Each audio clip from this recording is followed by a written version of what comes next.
아름다운 녹색별, 지구를 지키기 위해 뭉친 사람들. 전국 방방곡곡 지구를 구하는 단체를 소개합니다. 우리는 지구단. 네, 국내 활발한 활동을 펼치고 있는 다양한 단체를 만나보는 시간입니다. 지구를 구하는 단체 지구단. 오늘은 녹색전환연구소와 함께 이야기해 보도록 하겠습니다. 김성광 선임연구원과 고이지선 지역전환팀장 나오셨습니다. 어서 오세요. 안녕하세요. 안녕하세요. 네, 반갑습니다. 우선 두 분 다 소개 먼저 좀 부탁드려도 될까요? 네. 연구원님부터 하실까요? 저부터 할까요? 예. 예, 안녕하세요. 저는 지금 기후시민팀에서 선임연구원으로 참여하고 있습니다. 네, 안녕하세요. 저는 녹색전환연구소의 지역전환팀이 있는데요. 거기서 팀장 역할 맡고 있습니다. 고이지선이라고 합니다. 네, 팀이 좀 여러 개로 나뉘어져 있나 봐요. 어떤 팀들이 있어요? 저희가 경제전환팀이 있고요. 그리고 기후시민팀, 지역전환팀 세 개의 팀이 있습니다. 아하. 아마 팀 이름을 보시면 연구소가 어떤 일을 하는지 좀 잘 아실 수 있을 것 같아요. 네, 대충 예측은 됩니다만 그래도 녹색전환연구소가 어떤 곳인지도 소개해 주시면 좋을 것 같아요. 네, 저희는 생긴 지는 한 13년 정도가 됐는데요. 본격적으로 기후위기 이 시대가 되어버렸기 때문에 기후에너지 정책을 연구하기 시작한 건 한 5년 정도 됐습니다. 예. 현장과 정책을 연결하는 역할을 하려고 자임을 하고 있는데요. 지금 기후위기 시대라고 하면 보통 기후위기 문제가 미래 세대의 문제라고 생각을 많이 하시겠지만 저희는 오늘을 살아가는 우리를 위해서 필요한 정책이다라고 생각을 하고 있고 이 문제가 기술적인 노력뿐만이 아니라 사회 위기로 인식하고 사회 경제적인 이 제도 자체가 바뀌어야 된다고 보고 있어서 에너지 문제뿐만이 아니라 교통 경제 정책을 연구를 하고 있습니다. 네, 보면은 이 정책이라는 게 꼭 현실을 잘 반영했다거나 혹은 미래를 이렇게 지키는 쪽이 아닐 때가 있다 보니까 이런 연구소의 역할이 굉장히 중요하다라는 생각이 드는데요. 일단은 녹색전환연구소에서 함께 하시게 된 어떤 계기에 대해서 들어봐도 좋을 것 같은데 어떨까요? 네, 제가 먼저 말씀드릴까요? 저는 오랫동안 이제 환경운동을 하기는 했었는데요. 예.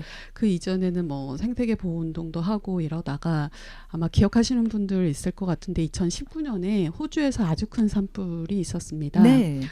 저도 그 기후위기 문제가 심각하다는 건 알고 있었는데 환경정책도 공부하고 활동하던 저에게도 굉장히 큰 각성의 계기가 되었던 것 같고 이게 사람의 힘으로 과연 막을 수 있을까 이런 뭐 무기력감도 좀 느끼기도 했는데 당시에 전 세계적으로 수십만 명의 청소년들이 거리로 나와서 기후위기 심각성을 막 알리는 활동들을 했습니다. 네. 그래서 저도 부끄럽지 않기 위해서는 앞으로 한 10년 동안은 정말 이 문제에 좀 천착해서 활동을 해야 되겠다 이런 생각들을 하면서 녹색전환연구소에서 연구를 시작하게 되었습니다. 네.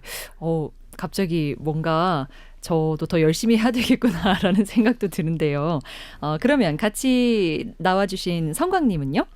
예, 저는 지난 2023년에 한 늦가을에 이제 로컬 에너지랩 전문위원 자격으로 1차 기후시민 인식조사에 합류했었습니다. 예. 그 기후위기에 어떻게 대응하면 좋을지 전국 한 18,000명 규모로 시민 대상 조사를 했었거든요. 네. 그러니까 그게 1차 조사 때인데 저희만의 이제 조작적 정의로 기후시민이 전국에 한 3분의 1가량 된다 뭐 이런 결론을 내렸었어요. 예. 그때 여기 녹색전환연구소에 이 고이지선 팀장님을 처음 배웠는데 이 구성원 보니까 연구소도 굉장히 매력적이겠다. 네. 뭐 이런 생각이 들어서 최근에 합류하게 됐습니다. 그러셨군요. 네. 녹색전환연구소가 이제 다양한 우리 시대에 필요한 이런 정책들도 제안하고 하는 곳이라고 소개를 해주셨잖아요. 그러면 이제 최근 활동을 좀 중심으로 본격적인 이야기 나눠보도록 하겠습니다. 바로 어제 우리 지역에서 전북도 의회에서 발표회를 마련하셨더라고요. 일단 어떤 내용이었는지부터 말씀해 주실까요? 네, 전북도 의회에 탄소 중립을 고민하는 의원들이 이제 특별위원회를 만드셨는데요. 예. 그 회의에 가서 의원들과 같이 세미나를 했습니다. 최근 이재명 정부에서 재생에너지 확대에 많은 관심을 갖고 있는 건 아마 아실 건데요. 예. 지난 3년 동안은 사실 태양광의 태자도 꺼내지 못했던 상황이기도 했었습니다. 예. 그래서 이제 앞으로 재생에너지 정책이 이제 많이 확대가 되기 때문에 이에 대비한 준비가 필요하다 이런 논의들을 좀 했고요. 특히 저희 녹색전환연구소에서는 지난 6개월 동안 국내외에 있는 기후 에너지 정책의 우수한 사례들을 좀 탈탈 찾아봤습니다. 그래서 네네. 49가지 사례를 선정을 했는데 이 사례들이 다른 지역에 어떻게 확산될 수 있는지 이제 분석을 한 내용들이 있어서 그 내용을 가지고서 이야기를 했고 이 네. 보고서는 12월 초에 발간될 예정입니다. 그래서 여기에 수록된 사례들을 소개를 하면서 어떻게 전북도에서 이 좋은 사례들을 좀 차용해 갈 수 있을지 기후위기에 대응하면서도 시민들의 삶의 질을 어떻게 높일 수 있을지에 대한 가능성들을 얘기를 했습니다. 네. 가끔은 세미나라는 게 좀 형식적일 때도 있는데 요즘 같은 때에 꼭 필요한 주제와 내용으로 채워지지 않았을까 싶은데요. 실제로 어때요? 우리 전북도 의원님들 많이 참석하셨나요? 성광님이 말씀해 주시겠어요? 예, 꽤 참석하셨고요. 어. 제가 보니까 물론 이제 지금 이제 거의 이제 의회 활동 마무리하고 이제 민선 9기로 넘어가는 이 시점에 선거 활동 때문에 좀 많이 못 나오셨다 뭐 이런 얘기는 하시더라고요. 예. 그래도 저기서 이제 얘기하는 워킹 그룹, 그러니까 시민사회계 그리고 이제 도 탄중위 위원님들 그리고 의원님들 해서 한 20여 명 정도. 예, 또 도청의 국장님도 과장님들도 오셨어요. 그래서 네. 의견 좀 들어보고 싶어가지고 그래서 충분히 의미 있는 시간 잘 전달된 것 같다라는 생각 듭니다. 네, 좋습니다. 그러면 그 자리에서 어떤 이야기들 나왔는지 조금 더 구체적으로 살펴보도록 하죠. 먼저 이 기후위기 대응이 굉장히 중요한 거는 다들 압니다만 이게 지역에서 생존하는데도 필수다. 뭐 이런 말씀을 하셨다고요. 네, 기후위기가 이제 먼 얘기는 아니잖아요. 예. 우리 바로 옆으로 온 당면 과제인데요. 농업이나 산업이나 이동 그리고 물가 등 우리 삶의 전반에 영향을 끼치지 않는 분야가 없습니다. 네. 그래서 아시겠지만 이번 여름뿐만이 아니라 매년 폭염이 이제 점점 심각해지고 있어서 도대체 농사를 지을 수 있겠냐는 걱정들을 많이 하시고 물가 걱정도 하시는데 농업은 사실 전북에서 중요한 산업입니다. 점차 이런 농업이 힘들어지게 되면 일자리도 사라지고 지역사회 소득 문제도 생기고 활성화 문제가 더 커질 수밖에 없기 때문에 뭐 중요한 생존 문제일 수밖에 없는데 예. 저희가 또 생존 과제라고 생각하는 이유는 기후위기 대응을 좀 선도적으로 앞장서서 하게 되면 온실가스 감축에도 도움이 되기는 하고 지구의 온도 상승도 막을 수는 있지만 오히려 이것이 계기가 되어서 일자리도 생기고 소득도 생길 수 있는 그런 기회가 된다는 측면에서 생존 과제라고 저희가 꼽아봤습니다. 네. 지금 뭐 탄소 중립 이야기 많이 들어보셨을 텐데 지금 국제적으로는 2050년까지 온실가스 배출량과 감축량을 이렇게 맞추는 탄소 중립이라고 하는 걸 해내자라는 국제적인 약속을 한 바가 있거든요. 네.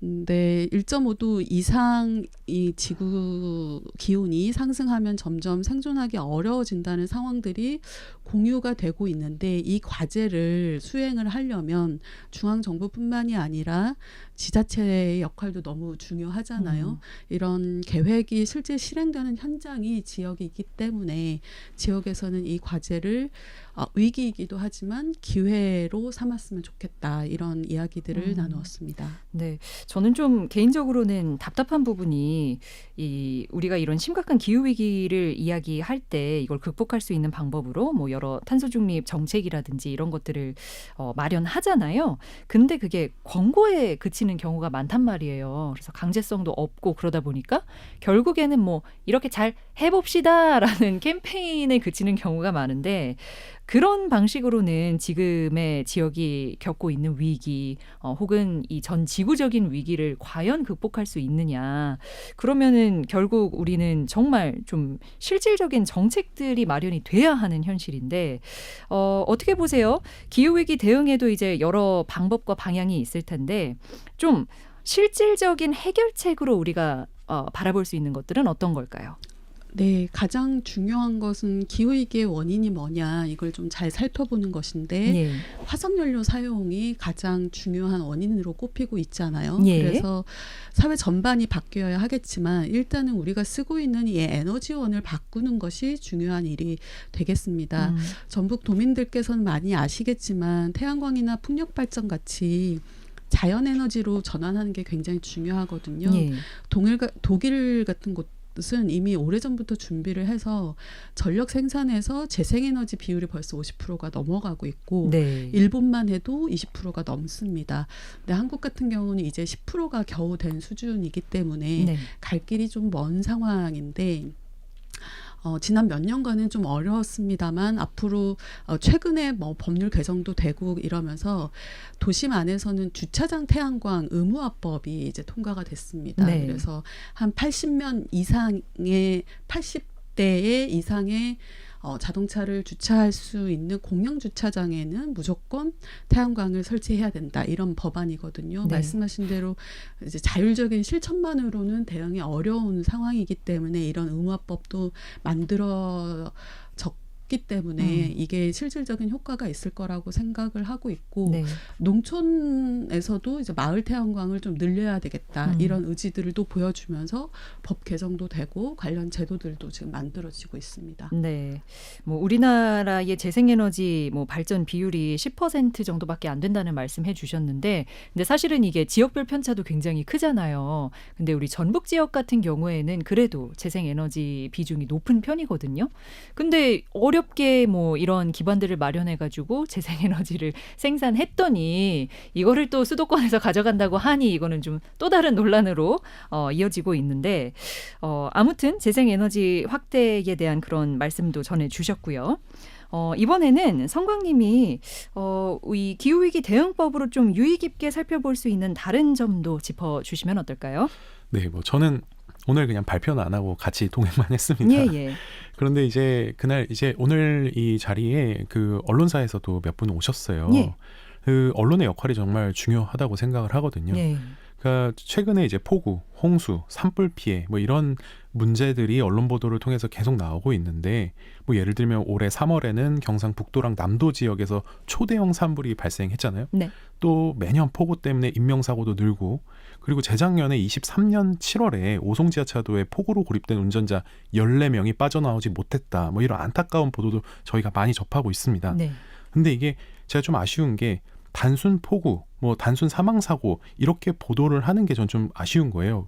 왜냐하면 이거는 기후 재난이거든요. 네. 갑작스럽게 물이 불어나고 그게 정말로 그냥 단순하게 비가 내려서가 아니라 어떤 이유로 폭우가 발생했는지 봐야 되거든요. 네. 그러니까 기후 재난이 왜 발생하는지 문제 근원을 좀 살피고 이거를 어떻게 우리가 대응해야 할지 정책적으로 제도적으로 부재한 부분을 좀 인식하게끔 만들 필요가 있는데 이런 부분에서 좀 언론에서 저희 기후 위기와 삶이 어떻게 연결돼 있는지 좀 잘 드러내 주셨으면 좋겠다 이런 생각이 좀 들었고요. 네. 그래서 언론에서 저희 연구를 많이 참고해 주시면 참 좋겠다. 네, 그렇게 좀 근본적인 부분 같이 고민해 보면 좋겠다 이런 의견 전달해 보고 싶습니다. 네, 앞으로 자주 들여다보겠습니다. 감사합니다. 네, 그러니까 하긴 그런 것 같아요. 뭐 이렇게 말씀하신 것처럼 대형 산불이 발생했을 때 이제 언론에서는 이제 뭐 발화의 원인이 무엇이냐라고 했을 때 뭐 계속 뭐 개인의 부주의로 인해서 발생했다 뭐 이런 부분에 집중을 하게 된다면 그것을 받아들이는 사람들도 마치 한 명이 잘못해서 이렇게 큰 피해로 이어진 것처럼 인식할 수도 있잖아요. 근데 사실은 그것으로 인해서 이렇게 크게 산불로 대형 산불로 번질 수 있었던 까닭에는 이 기후 위기가 있었던 거잖아요. 그렇죠. 그러니까 이런 분석들을 좀 언론이 더 많이 했으면 좋겠다. 네, 실제로 이런 보도 관련해 가지고 뭐 누가 이제 뭐 담뱃불 던져서 이렇다 이런 진짜 보도들이 정말 많은데 네. 근데 실제로 좀 좋은 보도들 보면요. 그 어떻게 건조한지 건조의 정도에 대해서 보여주는데 땅속 깊이까지 건조했다. 그래서 불이 안 꺼진 거다. 이런 굉장히 좋은 분석도 있거든요. 네. 기후재난에 대한 아주 깊이 있는 보도 이런 게 정말 절실하다. 이런 생각이 들었습니다. 네. 자, 기후 대응과 또 지역 활성화 모두 성공한 해외 사례가 있어서 우리가 참고해 보면 좋을 점을 소개해 주신다고요. 네, 아까는 재생에너지 발전 문제를 말씀드리긴 했지만 지금 기후위기 대응은 에너지 생산만 해서 될 문제가 아니라 지금 삶의 전반 문제로 좀 넓혀졌잖아요. 네. 그래서 지금 전북 지역에서도 하계올림픽 유치 때문에 관심이 높은 것으로 알고 있는데 네. 지난번 하계올림픽이 열렸던 프랑스 파리를 저희는 주목을 하고 있습니다. 코로나 시기에 사회적인 거리두기 때문에 자유로운 이동이 어려웠던 시기에 거의 유일하게 자유로운 이 이동 수단이었던 게 자전거였거든요. 그 시기에 엄청나게 자전거 도로가 이제 만들어졌고 안전하게 자전거를 탈 수 있는 정책이 막 장려가 됐습니다. 예. 그래서 도심에 있는 승용차 주차장을 외곽으로 이전하고 대신에 그 주차장을 공원으로 만들었고요. 학교를 도시의 오아시스라고 지칭하면서 학교 주변을 차 없는 거리로 만들었습니다. 네. 이런 곳들이 무려 한 3년 동안 300곳으로 늘어났는데 처음에는 승용차 타는 게 불편해졌다면서 불만이었던 시민들도 대기질이 좋아지고 안전하게 걸어 다닐 수 있게 되면서 점차 정책을 지지하게 되었거든요. 이것은 이제 도시 공간의 주인공이 자동차가 아니라 사람들에게 있다는 걸 이제 강조하면서 도시의 쾌적성을 굉장히 높이는 정책들을 펼쳤기 때문에 가능했던 일인데 또 동시에 파리뿐만이 아니라 프랑스에서 도입된 정책 하나를 소개해드리고 싶은데요. 네. 프랑스가 패션 산업으로 유명하지 않습니까? 그렇죠. 그런데 이곳에서도 이제 너무 많은 새 옷을 만들어내는 게 문제라는 인식들이 팽배해졌습니다. 그래서 옷을 새로 사는 게 아니라 그러니까 패션 산업이 유명하기 때문에 새 옷 사는 걸 막 장려할 것 같은데 그런 게 아니라 옷을 수선해서 입는 사람들에게 지원금을 주는 제도가 시작이 되었거든요. 그래서 이렇게 중심에 있지 않았던 지원책들이 시작이 되고 있고 그걸 실제로 프랑스 파리라는 대도시에서 작동하고 있고 사람들의 마음을 움직였다는 데 저희는 주목을 하고 있습니다. 그러니까 파리의 차 없는 도시의 사례는 간간히 소개가 되잖아요. 그러면 들을 때마다 참 멋지고 한편으로는 이런 일이 가능하다는 게 참 신기하거든요. 왜냐하면 우리나라 같은 경우에는 그러니까 이런 것들이 가능하려면 굉장히 장시간 어떤 정책 추진을 일관성 있게 같은 방향을 바라보고 한다는 그런 꾸준함이 필요한데 우리나라 같은 경우에는 막 손바닥 뒤집듯이 바뀌는 경우도 있고 막 되돌아갔다가 회귀하는 경우도 있고 하다 보니까 이런 게 참 부럽더라고요. 아무튼 해외 사례를 말씀해 주셨는데 참고할 만한 국내 모델도 있을까요? 네, 너무 먼 얘기처럼 느껴지실 것 같은데 국내에도 좋은 사례가 있습니다. 지금 가장 관심을 받고 있는 곳은 경기도 여주에 있는 구양리라는 마을인데요. 인구 200명도 안 되는 조그만 마을인데 여기에서 한 불과 3년 전부터 마을 창고 위에 그리고 마을에서 빌린 농지 위에 태양광을 설치를 해서 생산된 전기를 판매해서 월 1,000만 원 이상의 소득을 올리고 있습니다. 네. 네, 이 소득을 그냥 현금으로 나눠 갖는 게 아니라 마을에 이제 마을 공동 기금으로 사용하는 게 또 의미가 있는데요. 이 마을이 이제 작다 보니까 정기적으로 다니는 버스가 부족했고 그래서 다니기 불편했는데 승합차를 구입을 해서 공동 마을 버스처럼 이용하고 있고요. 고령 인구가 많은 곳이다 보니까 마을에 관해서 공동급식을 한다는데 돈을 쓴다든가 하는 방식으로 공동체를 위해서 사용을 하고 있습니다. 그래서 이렇게 재생에너지로 생산되는 햇빛 소득이 많아지다 보니까 향후에는 이 마을에 귀농하는 청년들에게는 혜택을 더 주겠다. 네. 이렇게 해서 유입 인구를 늘리기 위한 방안까지 고민을 하고 있어서 아주 중요한 사례라고 생각하고 있고 이미 이런 방식의 에너지 자립 마을이 해외에서는 많이 자리를 잡았거든요. 네. 이럴 때 에너지 가격이 상승해도 흔들리지 않고 안전한 에너지를 쓰면서도 저렴하게 공급할 수 있는 이런 모델들이 앞으로 이제 확산이 될 거라고 생각을 하고 있는데 정부에서는 이 모델을 구양리 모델을 전국 모든 기초지자체에 한 개씩은 만들어 보겠다라는 계획을 갖고 있습니다. 네. 그래서 전북에도 곧 생길 것이기 때문에 도민들께서도 많은 관심을 가져주시면 좋을 것 같고 네. 그리고 저희가 또 하나 이제 좋은 사례로 이제 보고 있는 것은 완주의 로컬 푸드 정책은 유명하잖아요. 예, 워낙 예.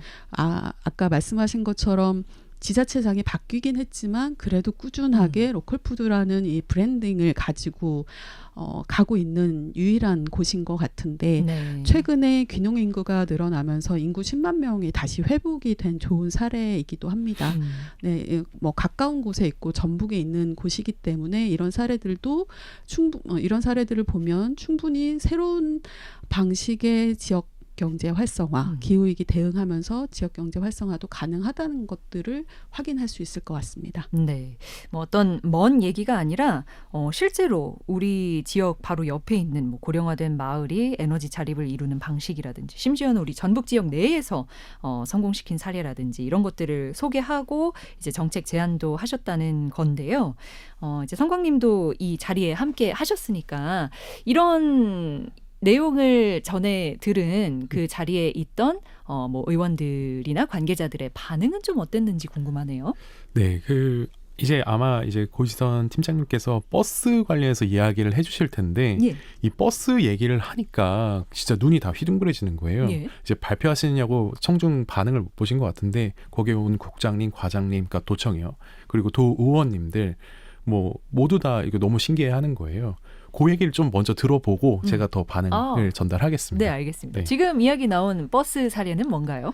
네, 전북에도 완주에서 뭐 좋은 버스 사례가 있기는 하지만 요즘에 저희가 주목하고 있는 것은 서울의 성동구에서 실시하는 무료 마을 공공버스 사례인데요. 네. 성동구에서도 처음에 무료 마을 공공버스를 만든다고 하니까 기존의 마을 버스 사업자가 반대를 했습니다. 네. 그러고 무료 버스가 생기면 우리는 적자가 되지 않겠냐. 하지만 지금 민간에서 실시하고 있는 마을버스 같은 경우는 적자가 예상되는 지역에서는 노선이 생기지 않다 보니까 시민들은 많이 불편해 하시거든요.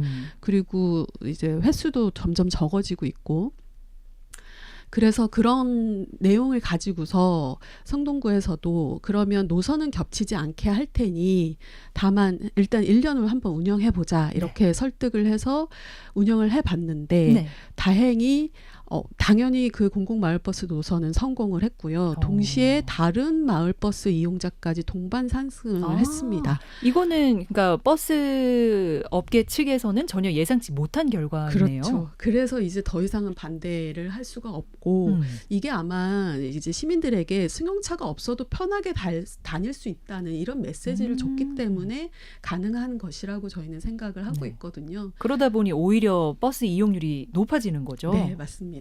신뢰도도 높아지고 서비스도 향상이 되었기 때문에 충분히 가능했던 결과인 것 같고 성동구가 성공을 하다 보니까 서울시에서도 그 안에서도 중구나 노원구나 여러 지자체에서 지금 벤치마킹을 하고 있거든요. 네. 그래서 전북도에서도 이런 버스 노선이 좀 불편한 지역들이 많잖아요. 특히 농어촌 지역 같은 경우는 이런 구상들을 적극적으로 도입해 볼 때가 됐다 이렇게 생각됩니다. 네. 그 얘기 좀 더 해주셔야 될 것 같아요. 법적인 한계 안에서 어떤 식으로 버스 운영했는지 그 얘기 좀 들어보면 좋을 것 같은데요. 네. 네, 이 무료 마을 버스를 운영하는 게 현재 이제 운송사업법에 약간은 사각지대가 있어서 처음에 도입하는 게 쉽지 않았는데 예를 들면 지하철역을 공공기관으로 지정을 하면 그게 가능했습니다. 그래서 지하철역에 스마트 도서관을 도입을 한 거예요. 그러면 도서관이기 때문에 공공시설이 되는 거죠. 그랬던 거군요. 그런 식으로 구청과 복지관, 지하철역을 잇는 방식으로 노선을 짰기 때문에 실제 사람들이 많이 이용할 수 있는 노선이 채택이 될 수 있었습니다. 네네. 정말 처음에 들었을 때는 아니 무료로 마을 공공버스를 운영한다 이게 정말 될까 싶었는데 이런 과정들을 거쳐서 시범적으로 해보니 오히려 좋은 결과로 이어지는 것까지 확인해 볼 수 있었네요.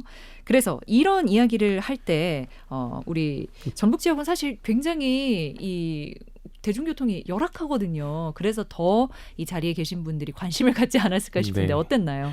그러니까 이제 그 참석하신 의원님들 중에 이런 이야기도 있었어요. 그러니까 너무 우리 동네는 뭐 노인회관이랑 그리고 기초단체 기관이랑 너무 거리가 멀다. 그래서 이렇게 지금 법적으로 한계 안에서 그러면 공공버스를 한번 운영해 보려면 공공기관 사이를 연결하는 셔틀은 된다고 하니까 그러면 그렇게 한번 연결해 보자. 노인회관 그리고 우리 기초단체 그리고 군청, 또 뭐 시청. 그렇죠. 예, 군청, 시청 이런 식으로 한번 연결하는 버스 한번 만들어 보자 이런 얘기가 직접 나왔고 아마 민선 9기 때는 충분히 그런 이야기들 진행해 볼 수 있지 않을까. 저도 그 자리에 있어 보니까 기대가 생기더라고요. 네. 또 이제 발표자랑 청정을 이렇게 번갈아서 이제 가면서 이제 보던 제 입장에서는 이제 전북도의 구성원들 그러니까 단순히 의원님뿐만 아니라 예. 이제 도청이라든지 여기 시민사회계 분들도 많이 오셨어요.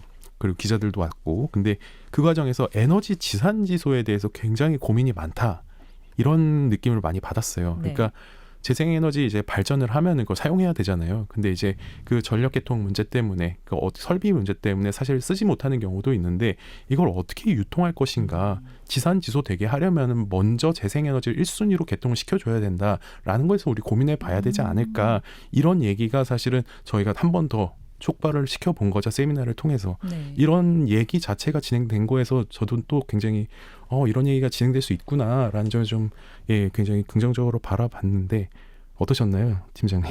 네, 팀장님도 한번 덧붙여 주시죠.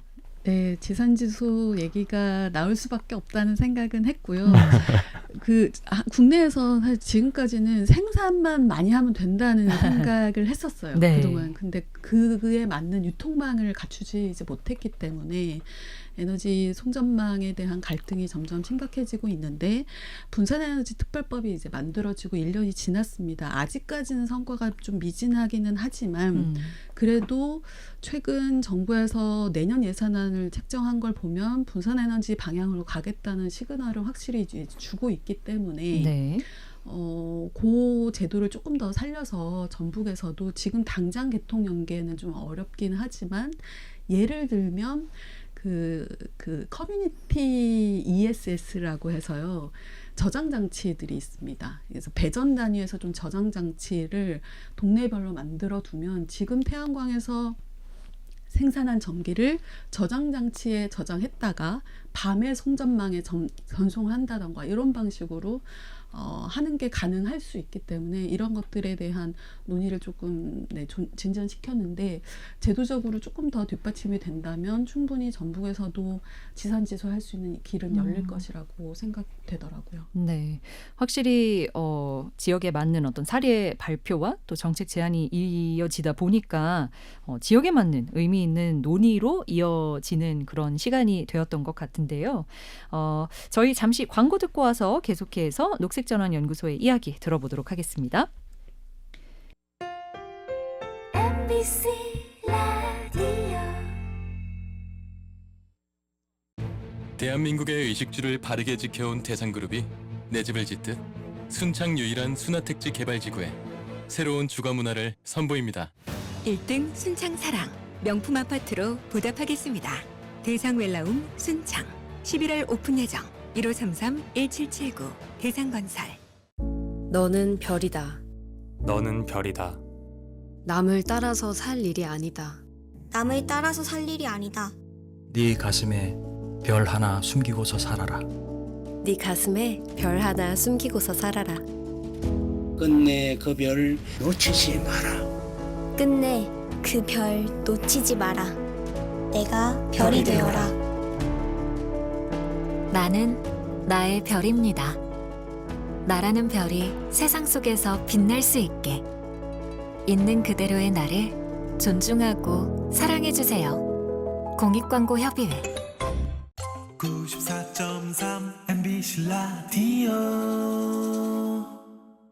네, 지구를 구하는 단체 지구단. 오늘은 녹색전환연구소의 김성광 선임연구원과 고이지선 지역전환팀장과 함께 이야기 나눠보고 있습니다. 자, 앞서 어제 진행된 어제 전북도 의회에서 진행된 정책이 삶을 바꾸는 순간 에너지 전환이 만든 도시의 변화 발표회 이야기를 나눠봤는데요. 지금부터는 좀 새롭게 준비하고 있는 프로젝트에 대해서 이야기해 보겠습니다. 제3차 기후시민 인식조사에 나섰다고요. 이건 어떤 이야기인가요? 네, 먼저 이 이야기를 하려면 2차 기후인식 조사 이야기를 좀 해보고 싶습니다. 예. 그 지난 5월 8일에 이 2차 기후인식 조사 결과를 발표했는데요. 전국의 18세 이상 시민 17개 광역시도별로 800명씩 총 13,600명이죠. 그리고 전국 공통질문으로 4,400명, 그러니까 총 18,000명 대상으로 조사를 했습니다. 상당히 그 규모가 큰 조사라고 볼 수 있겠네요. 네, 굉장히 크고요. 아마 여기가 아니면 이렇게 큰 규모로 조사한 사례는 아마 찾기 어려울 겁니다. 네네. 예, 1차 때는 한 3분의 1가량이 기후 시민이다 이랬는데 이번 2차 때는 절반가량 50%가 넘는 그 응답자가 기후 시민으로 조사됐습니다. 시민들 사이에서 기후 문제에 대한 인식이 굉장히 높아진 거고요. 네. 그러면은 기후 시민을 정의하는데 뭘 질문한 거냐 이렇게 청취자분들이 물어보실 것 같아요. 그렇죠. 첫 번째, 기후 위기는 인간 활동의 산물이다. 그리고 두 번째, 시급히 탄소 중립을 달성해야 한다. 세 번째, 나는 일회용품 사용을 줄이기 위해 장바구니, 텀블러, 수건을 가지고 다닌다. 네 번째, 탄소 배출 감축을 위해 쓰레기 양을 줄이려고 노력한다. 다섯 번째, 다음 정부는 기후위기 대응을 최우선 과제로 삼아야 한다. 여섯 번째, 한국 정부가 국제사회에 약속한 2030 NDC 탄소 감축 약속을 지켜야 한다. 이렇게 6가지 질문을 던졌는데 네. 여기에 모두 긍정적으로 답변한 분들이 기후 시민으로 이렇게 정의가 된 겁니다. 아, 근데 이제 그 비율이 1차에서는 한 3분의 1 정도로 나타났고 2차에서는 절반으로 나타났다. 그렇습니다. 예. 근데 우리 지구별 청취자분들도 아마 들으시면서 저거 나한테 해당되는 것들인데라고 생각하셨을 것 같거든요. 네. 자, 그렇다면 이번 3차 기후 시민 인식 조사 같은 경우에는 뭐 어떤 추이를 보기 위함인지 아니면 이전과 비교해서는 좀 달라지는 부분이 있는지 소개해 주시겠어요? 네. 일단 저희가 지금 전국 광역시도를 돌아다니면서 지역 주민들하고 인터뷰를 하고 이걸 바탕으로 질문지를 작성하는 단계에 있기 때문에 예. 아직 구체적인 문항은 나오지 않았습니다. 예. 그런데 이제 처음에는 에너지에 대해서, 재생에너지에 대해서 어떤 인지가 있는지를 받고, 두 번째에서는 뭐 태양광에 대해서 어떤 제도가 필요한지에 대해서 한번 좀 얘기 나눠봤다면 3차에서는 아마 더 구체적으로 좀 그 방향성에 대해서 알아보게 되지 않을까, 그런 좀 추이를 보고 있고요. 이제 2023년 국내에서 가장 큰 규모인 18,000명 대상으로 기후위기에 대한 인식조사를 시작했는데 그 2차 조사에서는 또 중앙과 지역의 이슈가 반반씩 섞여 있었고 이번에는 절반 이상이 각 광역 지역의 기후환경 에너지 문제랑 관련된 내용을 가지고 시민들의 의견을 좀 물어볼 예정입니다. 아, 그럼 지역별로 질문지도 달라지겠네요. 네, 그게 굉장히 비율이 늘어나고 있는 거죠. 아하. 그리고 이제 시민들의 의견이 어떻게 정책으로 이어질 수 있을지를 추후에 좀 논의를 할 예정이고요. 그러니까 예를 들면 이제 이번 여름에 이상고온이 계속 됐잖아요. 그래서 냉방 시간도 길어지고 그만큼 전기 사용도 늘었는데 이런 게 일선에 있는 초중고교에서는 엄청난 전기 요금 부담이 되거든요. 뭐 이럴 때는 학교 태양광을 좀 확대해서 학교에서 쓰는 전기를 좀 직접 생산하게 하면 참 좋겠다. 뭐 이런 이야기도 나오고 그러면 그런 의견들과 관련 지어서 어떻게 규칙을 만들고 부지를 만들고 예산을 만들 수 있을지 시민들 의견을 듣고 그거를 질문에 설계를 해보려고 하는 계획 중에 있습니다. 네, 그래서 지금도 계획이긴 한데 아마 이번에도 18,000명 대상으로 조사가 진행될 것 같고 전북 지역도 한 1,000명 정도 대상으로 좀 구체적인 질문을 좀 던져보려고 합니다. 네. 아니 근데 각 지역이 처해 있는 상황이나 뭐 사례나 아니면 지역의 환경 이슈들이 다 다르잖아요. 그렇죠. 근데 이걸 전국 단위로 파악을 하려면 굉장한 시간이 걸리겠는데요. 네, 굉장한 시간도 걸리고 질문의 깊이도 좀 다를 수밖에 없습니다. 예를 들면 같은 태양광인데요. 도심형 태양광. 근데 농촌형 태양광도 있는데 또 어촌형 태양광도 있을 수 있습니다. 여기 새만금은 이제 다겠죠. 뭐 그리고 또 여기 전북에도 도심이 있고 그러니까 그런 것들을 좀 구체화해가지고 태양광이 얼마나 준비되어 있는지 그런 것들을 유형별로도 좀 알아보는 계기가 될 것 같습니다. 네, 지금은 그런 이슈를 취합하고 질문지를 다지고 있는 단계라고 볼 수 있겠고요. 네, 그렇습니다. 네, 그런데 조금 더 근본적으로 이런 기후시민 인식 조사를 조사가 중요한 이유는 뭐라고 볼 수 있을까요? 이건 팀장님이 말씀해 주실까요? 네, 저희 아까 제가 처음에 녹색전환연구소에 온 계기를 이제 말씀드릴 때 2019년 이야기를 했는데 예. 그 시점이 사실 전 세계적으로 기후위기가 중요한 정치 그리고 정책 이슈가 됐던 시기거든요. 사실 지금은 기후 위기라는 말이 우리 귀에 익숙하지만 그때 당시에만 해도 기후 위기까지는 아니다. 너무 단어의 어감이 세다. 뭐 이런 인식이었잖아요. 네, 맞습니다. 기후 변화라는 얘기를 기후 위기로 바꾸기 시작했고, 그런데 여전히 먼 미래의 일이라고 이제 생각을 했었는데, 네. 전 세계적으로는 중요 이슈가 됐는데, 국내에서는 정치나 정책 이슈에서 주류로 자리 잡지는 못했었죠. 네. 여전히 환경 분야에 국한된 문제로만 생각하다 보니까 일정 정도 예산만 배정해주면 되는 거 아니냐, 뭐 이 정도로 생각해 왔던 것 같은데 정말 시민들이 그렇게 생각하는지를 확인하는 게 중요하다고 생각을 했습니다. 그래서 저희가 자체적인 조사를 통해서 저희가 원하는 질문을 통해서 시민들의 의견을 확인하는 게 필요하다고 생각을 해서 시작을 했는데요. 결과적으로도 이제 그렇게 나오는데 폭우나 홍수, 산불이 벌어진 지역에서는 기후위기에 대한 인식이 훨씬 더 높았습니다. 다른 지역 평균보다 더 높게 나타났거든요. 이런 인식을 정책의 주요 의제로 만드는 민주적인 과정이 좀 필요하다는 생각들을 이제 하게 됐고 그래서 저희가 1, 2, 3차 올해도 이렇게 그렇게 내년 지방선거 이전에 좀 잘 활용될 수 있도록 하려고 생각하고 있는데 시민들의 인식이 투표에 어떤 영향을 주게 되는지 이런 네. 것들도 좀 알아보려고 시작하게 되었습니다. 네네. 사실 굉장히 답변을 하는 풀도 크기 때문에 좀 객관적인 지표가 될 수 있을 것 같아서 나오는 그 결과가 궁금하기도 하고요. 또 앞으로 더 우리나라가 가야 할 방향이나 어떤 정책을 설정하는 데에도 큰 도움이 되겠다는 생각도 드는데요. 아마 비슷한 이유로 녹색전환연구소에서도 이런 인식조사를 시작하게 된 것 아닐까 싶은데 어떤가요? 네, 맞습니다. 그래서 심각성을 어느 정도 인식하고 있는지도 궁금했고 예. 그러면 인식을 했는데 그 이후에 어떤 대응책들이 필요하다고 생각하는지 이런 것들도 이제 확인하고자 했는데요. 좀 전에 말씀드렸던 것처럼 1차 조사에서는 기후 시민들을 한번 분석을 해본 거고요. 그리고 작년에는 2차 조사 때는 기후 민주 시민이라고 다시 규정을 해서 그러면 기후 위기 대응을 할 때 어떤 절차, 어떤 방식으로 하는 것이 좋다고 생각하는지 조금 더 한 단계 더 들어가 봤습니다. 1차 때 기후위기 이슈에 대해서 얼마나 알고 있는지 이제 물어봤더니 스스로 잘 알고 있거나 어느 정도 잘 알고 있다고 답변한 분들이 가장 많았고요. 그리고 한국 사회가 직면한 여러 과제 중에서 인구위기 다음으로 기후위기가 중요한 과제다. 이렇게 꼽았습니다. 네. 그리고 그 다음에 2차 조사 때에는 기후위기 대응 중요하다고 인식하고 있는 분들 대상으로 어떤 대응을 해야 하는지 이제 물었더니 저희가 보건대 중요한 답변은 이런 게 있었어요. 정부가 투자도 하고 촉진도 해야 하지만 아까 말씀하신 것처럼 규제도 필요하다. 그래서 촉진 활동만으로는 안 되기 때문에 의무화 규제라는 이런 제도 장치도 필요하다는 답변도 많이 하셨더라고요. 네. 여기서 의문이 좀 개인적으로 하나 생기는 부분은요. 사실 기후시민이 2차 조사 때 50% 절반으로 나왔다는 게 상당히 생각했던 것보다는 높구나라는 생각이 들거든요. 그러니까 그만큼 많은 분들이 기후위기에 공감을 해주시고 이런 대응책을 찾는 것을 좀 최우선적인 과제로 생각한다는 거잖아요. 근데 왜 정작 정치권에서라든지 우리가 일상을 살아가면서는 이런 큰 변화를 체감하지 못하는 걸까요? 이거 정말 대답하기 어려운데요.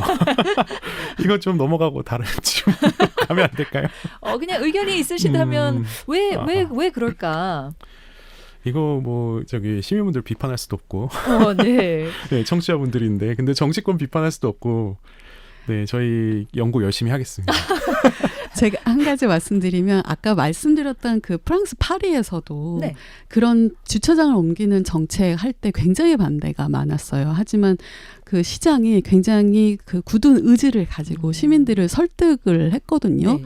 어떤 정책이든지 무조건 찬성만 하는 정책은 없을 거기 때문에 일관된 방향성을 가지고서 설득과 소통의 과정이 필요한데 아직은 우리의 정치나 정책이라는 게 조금은 그런 걸 두려워하는 부분이 조금은 있는 것 같습니다. 어떤 변화의 반응에 대한 두려움. 네, 맞습니다. 역시 팀장님.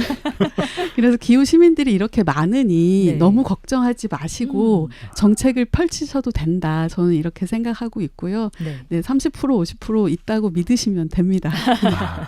알겠습니다. 자, 저희 벌써 이렇게 이야기를 나눈다 보니까 좀 마무리를 해야 할 시간이 다가왔는데요. 이제 추후에 진행될 그 기후 시민 인식 조사에 우리 도민분들도 참여를 하게 될 수 있을 텐데, 그죠. 예, 혹시 어떤 방식으로 뭐 그 선별이 되거나 이거는 이제 대상자가 되는지. 무작위로 이제 전북 지역에 있는 도민분들한테 이제 연락이 가게 되고 아하. 거기서 이제 무작위로 하게 되는데 예. 여기서 이제 또 중요한 거는 저희가 전북에 그 FGI 그 포커스드 그룹 인터뷰를 진행을 했는데 예. 이제 전북 같은 경우 10개 정도 기초단체에 영향을 주는 송전망 문제 얘기를 다 공통적으로 하시더라고요. 예. 아마 요런 거를 이제 아마 저희하고 이야기를 나누게 되지 않을까. 그래서 무작위로 이제 저희에게 응답을 주실 1,000분께 좀 잘 응답해 주시라 이렇게 전달드리고 싶습니다. 네, 우리 지역과 관련한 환경 의제들을 다루게 될 것이다 보니까 우리 도민분들도 많은 관심 가져주시면 좋을 것 같고요. 자, 앞으로 녹색전환연구소의 계획은 어떻게 될까요? 네, 내년에 아시는 것처럼 지방선거가 있습니다. 예. 지역의 일꾼을 뽑는 중요한 시기라는 건 다들 아실 텐데 내년에 임기가 시작되는 민선 9기의 임기가 2030년에 마무리가 되거든요. 그런데 2050년 탄소 중립을 이루는 중간 목표 시점이 2030년입니다. 그만큼 중요한 책임을 가진 분들이기 때문에 어느 선거보다도 저희는 더 중요하다고 생각을 하고 있고 49개의 그 사례를 저희가 발굴했다고 말씀드렸잖아요. 그 사례들이 실제 전북에서 전남에서 제주에서 적용할 수 있기 위해서 조금 더 필요한 정책들을 저희가 내년 초까지 만들어서 시민분들에게 좀 소개하고 이런 게 왜 필요한지 유권자로서 좀 행사하고 그 실천하실 수 있도록 안내해드릴 예정입니다. 네. 저희도 예. 지역전환팀처럼 기후시민팀도 계획이 있습니다. 예. 말씀해 주시죠. 저희가 지금 로컬 에너지 랩이랑 더가능 연구소랑 같이 기후 인식 조사를 하고 있는 건데 예. 저희 이제 결과가 아마 1월 말에서 한 2월쯤이면 나올 것 같습니다. 그때 저희가 좋은 내용으로 가지고서 그 결과 어떤지 저희도 이제 그 내용을 좀 공표하고 전달하려고 합니다. 그때 지구별 라디오 또 다시 한번 찾아주세요. 네, 그러겠습니다. 네, 오늘 지구단은요 녹색전환연구소와 함께했고요. 지금까지 고해지선 지역전환팀장과 김성광 선임연구원과 이야기 나눴습니다. 두 분 고맙습니다. 네, 감사합니다. 감사합니다. 네, 지구별 라디오 여기서 인사드리고요. 저희 월요일에 다시 만날게요. 함께해 주신 여러분 고맙습니다.